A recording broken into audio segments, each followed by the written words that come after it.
Aujourd'hui, dans cette vidéo, on va aborder quelques points qui ne vont pas, à mon sens, dans le manga actuellement.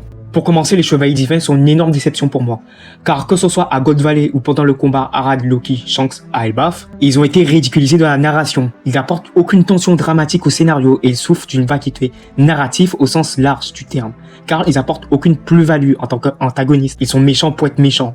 Je trouve que leur écriture manque de profondeur. Par exemple, pour le personnage de Saint-Sommer, je trouve que l'idée que ce soit un personnage totalement attardé mentalement, c'est une idée originale dans One Piece.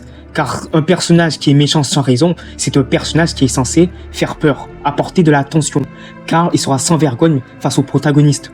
Cependant, le gros défaut de Saint-Sommer, c'est sa puissance. Il est beaucoup trop faible par rapport au protagoniste. D'ailleurs, je suis déçu de ne pas avoir une opposition antinomique et philosophique entre Saint-Sommer et Sanji, qui aurait permis de développer un possible power-up de Sanji et possiblement le Haki des Rois. Saint-Sommer représente des valeurs idéologiques qui auraient permis d'avoir une mise en scène d'écriture à la fois intelligente et constructive autour d'une antithèse des valeurs morales de Sanji. Au lieu de cela, Saint-Sommer a été écarté du scénario par Luffy qui l'a battu facilement. Le seul chevalier divin qui semblerait ne pas être frauduleux, ce serait Shamrock, car possiblement il aurait une opposition future avec Monkey D. Dragon. Monkey D. Dragon, chef de l'armée révolutionnaire, opposition directe avec le chef de l'armée des chevaliers, de l'ordre des chevaliers divins représenté par le frère de Shanks. Autre point qui ne va pas, c'est le Domi Reversi. Pour rappel, le Domi Reversi est censé nous faire croire que ceux qui sont affectés sont immortels et peuvent donc se régénérer à l'infini. Et une des premières solutions qui a été utilisée par Gaban au chapitre 1152, c'est l'utilisation du Haki des Rois, notamment contre les chevaliers divins. Cependant, dans la narration, là où les paroles de Gaban étaient censées servir comme élément des résolutions à l'arc Elbaf,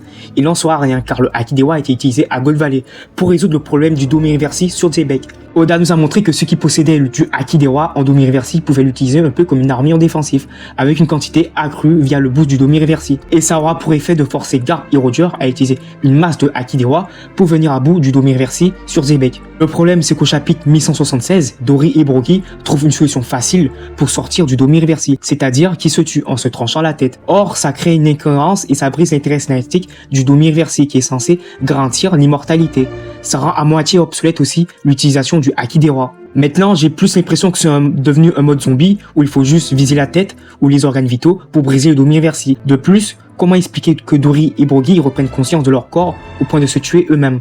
Est-ce que c'est Zoro en off-skin qui a affaibli l'emprise du Domi Reversi via son Haki des Rois avancé? Pour l'instant, on n'en sait rien, ce sont que des hypothèses.